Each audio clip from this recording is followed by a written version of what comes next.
Okay, Jonathan, I've got your business card, your leave behind, and your letterhead. So let's take a look at the business card first. Here you have your front of your business card. Let me back off that a little bit. Okay, that's looking pretty good. I really do. I think that's looking very sharp. Let me command on this real quick.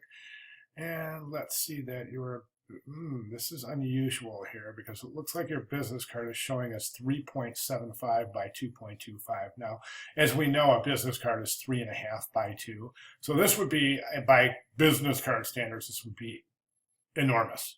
So I would recommend going to a regular size business card. I was going to say also this logo seems to be a little bit small in size relationship to the size of the actual business card. But mainly remember, it's 3.5 by 2, 3.5 inches wide by 2 inches high. Let's go to the letter. I'm sorry, business card. So that's the back. Let's go to the back of your business card. Okay, now you have one of the things I noticed is you're not using a mailing address, and I think that's a mistake. And eventually, you're going to need to have things delivered via mail, especially if you have bid sheets out and things like that. And plus, it just doesn't make sense. If you have a letterhead, you have to have a return address, right? I mean, that only makes sense.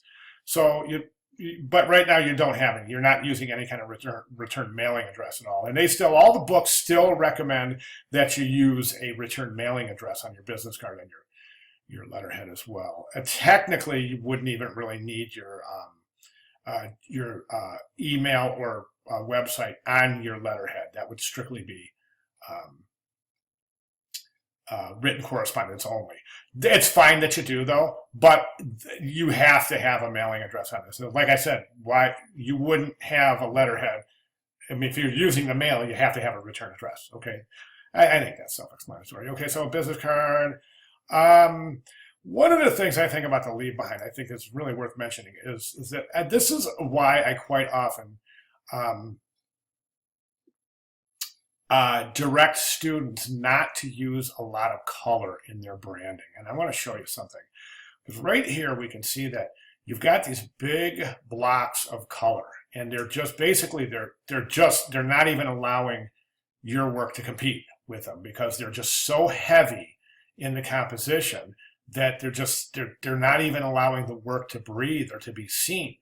So I think these circles right here, I think it's a mistake. I really do. I would just present your work,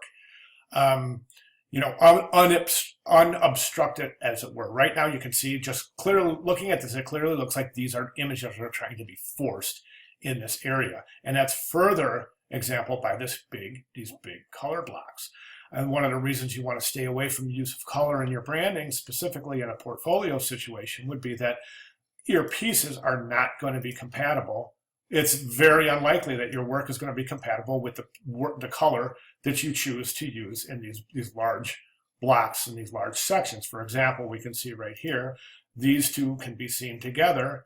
If we take a closer look, those colors are not harmonious. These greens, this blue-green, this blue for the sky, you're not getting good color harmony there. We can definitely see that here, where again, you're not getting good color harmony. This color block is drowning out this image. This looks like a cool image, but it's just drowning it out. We're looking through one of those pinhole cameras.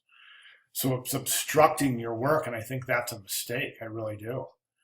I mean, don't forget, the person wants to see your work. That's the important thing. So why block half of your work up with a color block? Hope that makes sense.